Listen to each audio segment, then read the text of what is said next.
ఖమ్మం జిల్లాలోని చైతన్య కాలేజీలో ఇంటర్ విద్యార్థిని ఆత్మహత్యకు పాల్పడింది.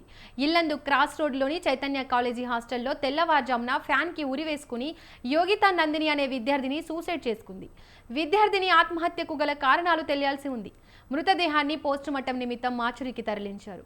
విద్యార్థిని మృతికి గల కారణాలు తెలుసుకునేందుకు వెళ్లిన విద్యార్థిని సంఘం నాయకులను పోలీసులు అడ్డుకోవడంతో కాస్త ఉద్రిక్తత చోటు చేసుకుంది. పోలీసులు విద్యార్థి సంఘం నాయకులకు మధ్య వాగ్వాదం చోటు చేసుకుంది. విద్యార్థిని మృతికి కారణాలు తెలుసుకోవద్దా అని మండిపడ్డారు.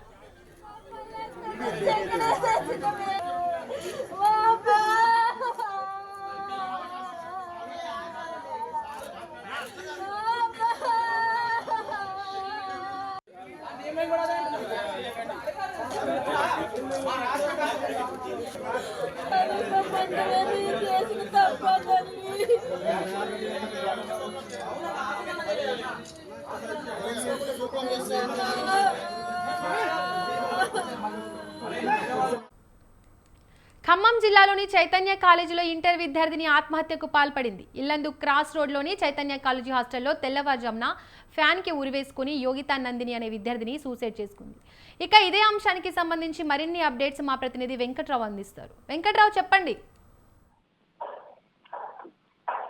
ఖమ్మంలోని శ్రీ చైతన్య కాలేజీలో ఇంటర్ విద్యార్థిని ఆత్మహత్య చేసుకుంది. ఆమె ఉరి వేసుకొని ఫ్యాన్ కు ఉరి వేసుకొని ఆత్మహత్య చేసుకున్న సంఘటన ఉద్రిక్తలకు దారితీస్తుంది. అయితే ఈ తెల్లవారుజామున యోగితా నందిని అనే విద్యార్థిని ఆత్మహత్య చేసుకున్న విషయాన్ని ఉదయం గుర్తించినటువంటి యాజమాన్యం ఆ మృతదేహాన్ని ప్రభుత్వ ఆసుపత్రికి తరలించారు. అప్పటికే ఆమె చనిపోయినట్టు వైద్యులు చెప్పారు. దీంతో ఆ తల్లిదండ్రులకు సమాచారం అందించారు. ఈ తల్లిదండ్రులకు సమాచారం అందించడంతోనే వారి బంధువులు కూడా అందరికీ అక్కడికి చేరుకున్నారు. దీంతో పాటు విద్యార్థి సంఘాలు కూడా అక్కడికి చేరుకున్నాయి. విద్యార్థి సంఘాలు చేరుకొని యోగిత బంధువులు తల్లిదండ్రులు వీరందరూ చేరుకున్న నేపథ్యంలో అక్కడ ఉద్రిక్త పరిస్థితులు తలెత్తినాయి. దీంతో అక్కడికి పోలీసులు కూడా ప్రదేశం చేరుకున్నారు. అయితే పోలీసులు మీడియాని కానీ విద్యార్థి సంఘాలను కానీ ఇటు యోగిత బంధువులు కానీ ఎవరిని కూడా మృతదేహాన్ని చూసేందుకు అంగీకరించకపోవడం లోనకపోయి ఇక్కడ కొంత ఉద్రిక్త పరిస్థితి, వాగ్వివాదం పోలీసులతో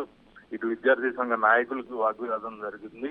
ఒక దశలో తోపులాట వరకు వచ్చే పరిస్థితి నెలకొంది. అయితే విద్యార్థి సంఘ నాయకులు ఇటు మీడియా ప్రతినిధులు కూడా పోలీసులను ప్రశ్నించినప్పటికీ పోలీసులు ఆ రోపు ద్వారా వీరందరినీ అడ్డుకొని లోనకొని పోవటానికి అనేక అనుమానాలు సాగిస్తుందని చెప్పేసి విద్యార్థి సంఘ నాయకులు ఆరోపిస్తున్నారు. ముందు చూపించిన తర్వాతనే వైద్య పరీక్షలు నిర్వహించి ఆ తర్వాతనే ఇతర కార్యక్రమాలు చేపట్టాలని చెప్పేసి కూడా విద్యార్థి సంఘ నాయకులు డిమాండ్ చేస్తున్నారు. ఆ విద్యార్థి ఎందుకు ఆత్మహత్య చేసుకున్నారనే విషయాన్ని మాత్రం పోలీసులు ఇంకా విచారణ చేపడుతున్నారు. ఇంకా పూర్తి వివరాలు ఇంకా తెలియాల్సి ఉంది.